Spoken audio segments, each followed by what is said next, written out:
One day, Edward was in the shed where he lived with the other engines. They were all bigger than Edward and boasted about it. "The driver won't choose you again," said Gordon. "He wants strong engines like us." But the driver and fireman felt sorry for Edward. "Would you like to come out today?" "Oh, yes, please," said Edward. So they lit his fire, made lots of steam, and Edward puffed away. The other engines were very cross at being left behind.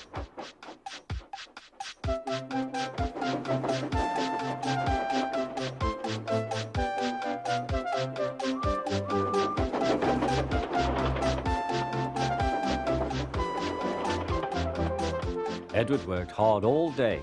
The coaches thought he was very kind, and the driver was very pleased.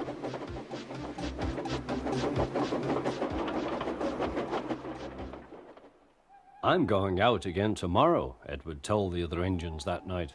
"What do you think of that?" But he didn't hear what they thought, for he was so tired and happy that he fell asleep at once.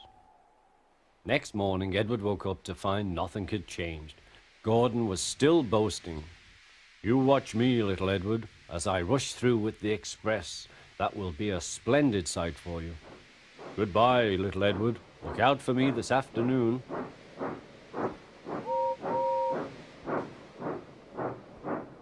Edward went off to do some shunting. Edward liked shunting. It was fun playing with trucks. He would come up quietly and give them a push.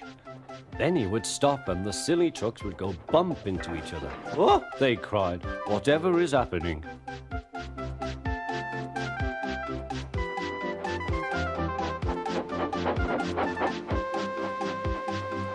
Edward played till there were no more trucks.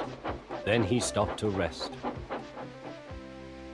Presently he heard a whistle.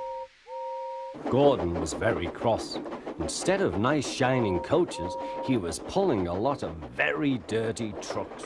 "A goods train, a goods train, a goods train," he grumbled. "The shame of it, the shame of it, oh, the shame of it." Edward laughed and went to find some more trucks. Then there was trouble. "Gordon can't get up the hill," the porter called to Edward's driver. "Will you take Edward and push him, please?" They found Gordon halfway up and very cross. His driver and fireman were talking to him severely. "You're not trying." "I can't do it," said Gordon. "The noisy trucks hold an engine back so." Edward's driver came up. "We've come to push." "No use at all," said Gordon. "You wait and see," replied Edward's driver. They brought the train back to the bottom of the hill.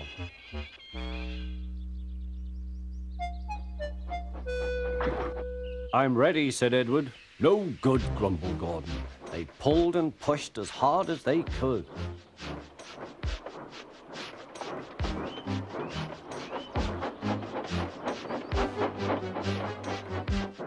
"I can't do it, I can't do it, I can't do it," puffed Gordon.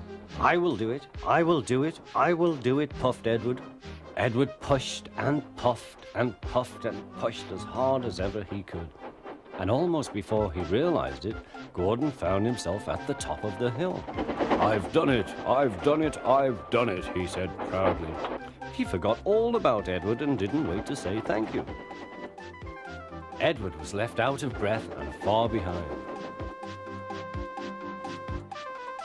He ran on to the next station, and there he found that the driver and fireman were very pleased with him.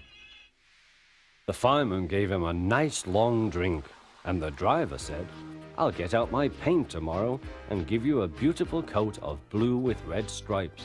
Then you'll be the smartest engine in the shed."